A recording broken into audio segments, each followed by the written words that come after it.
It's hot again. Still. Permanently it's hot. Cool. Now my Wi-Fi decides to just not work. Hello? Hello?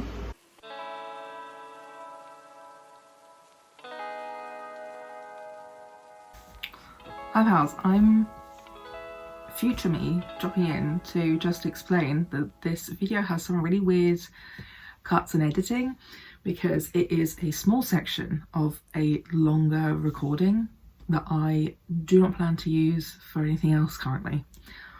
But as part of my trying to prepare some content for when I'm not going to be at home for a week, I wanted to share this little bit of me talking about this book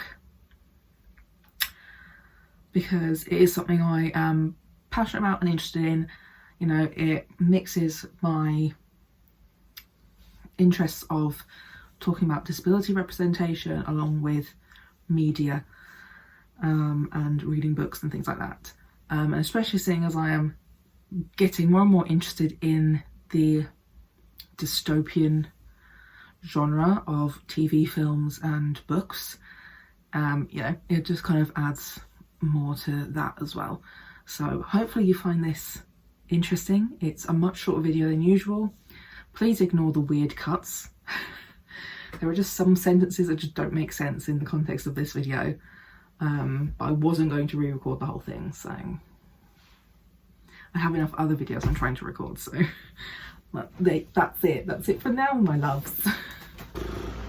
So I had wanted to talk about and read some kind of like thrillery, scary-ish, I don't know, along those lines, maybe a bit dystopian books. But because my reading abilities changed so much, I've never been able to stick to a TBR.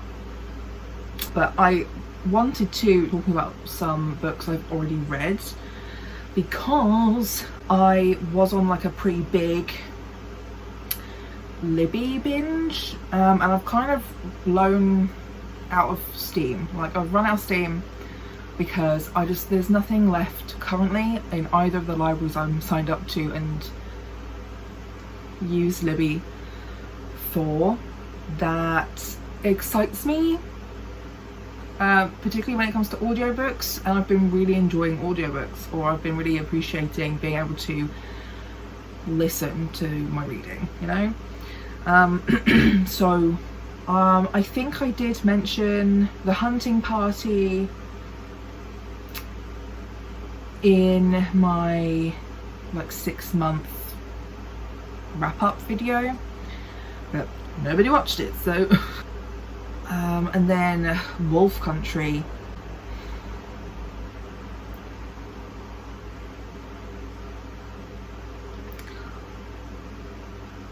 Really had me very torn. So that one was a adult dystopian book, which is something I want to read more of because I do really like the 2010 era of like dystopian YA. I think dystopian fiction is generally something I enjoy,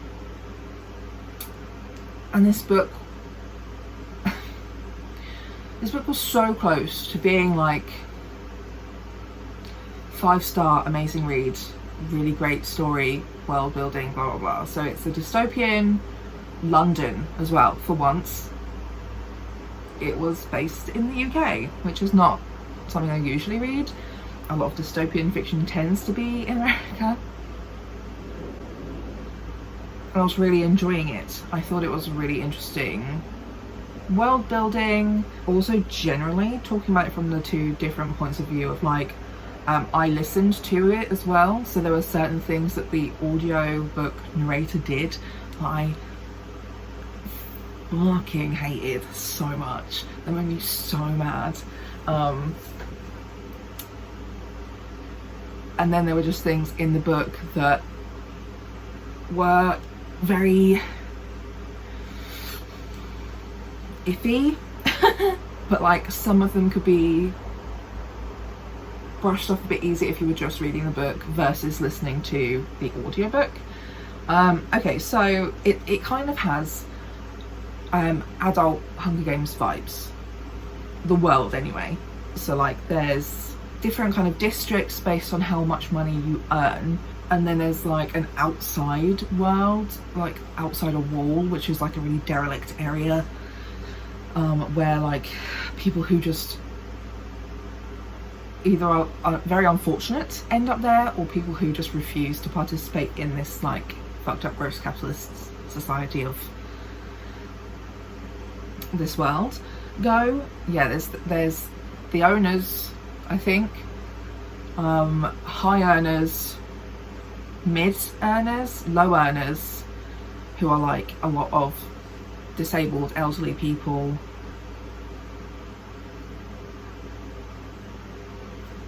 and then outside the wall is something else I can't remember the name of.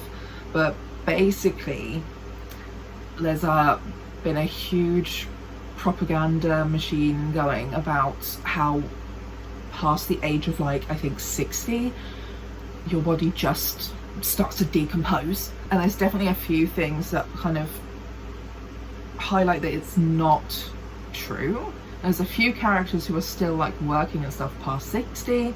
There's a lot of owners and elite people who are past that age range because they have money. They have lots of money that they can do whatever they want with, and can, you know, kind of bypass some of those rules and laws. So they basically sell the idea of euthanasia as a fix-all. Sounds familiar, doesn't it? Canada? You know, so like, especially since that happened recently with Canada, I was definitely seeing this as a very, like, you know, disabled, disability related story. It's not. It's not. And like some of the things that the main character goes through and says, I can kind of brush off because, you know, it's showing us what this world has taught her about like disability and aging and things like that. There's also like a very gross section about like the owners and elite having a special club that they go to where they basically watch poor people suffer in like a very Hunger Games-esque way. You know, so there were lots of elements I really liked about it, and I thought it was really great and could have done a very good job of criticising ableism in capitalism. But it didn't. It missed it. So this book is mainly about capitalism and overconsumption as a means to societal collapse, which, you know, not far off what we're currently experiencing anyway.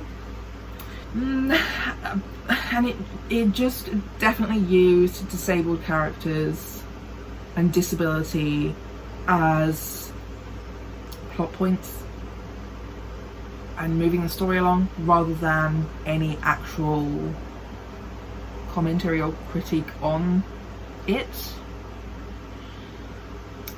So the thing that I really hated about the narrator for the audiobook doing is there was a young man in one of these facilities who is getting ready to go and euthanize himself because he got unlucky and just fell from his privileged tower and had no other options and became very like mentally unwell. So he is under a lot of sedation, so he's kind of like walking around a bit like in a dreamy world. And when I say the audiobook narrator used disabled voice for this character, I'll put in a section so you can experience it, but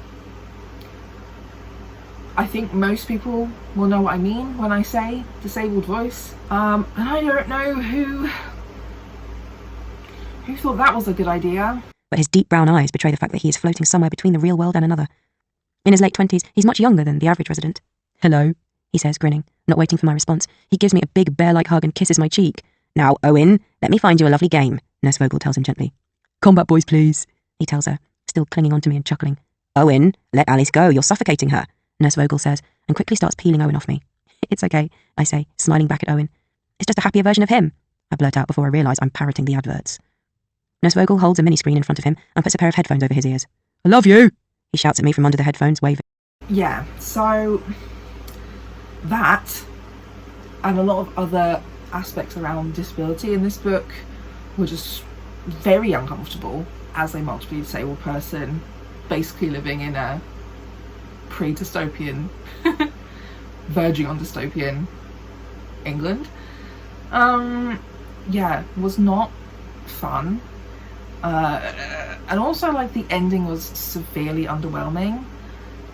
As a aggressive anti-capitalist commie socialist piece of shit that I am, I was hoping for something more along the lines of the Hunger Games, where it was like, hey, I'm gonna fucking take down the government, and then I'm gonna take down the other government, and then I'm gonna go live in peace.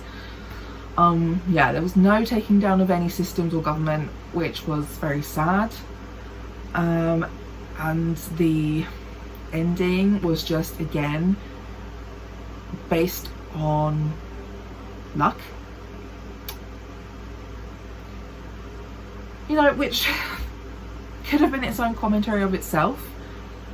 People just being happy that once they can reach these special statuses, they stop giving a shit about everybody else. Because that's kind of what then happened to this character.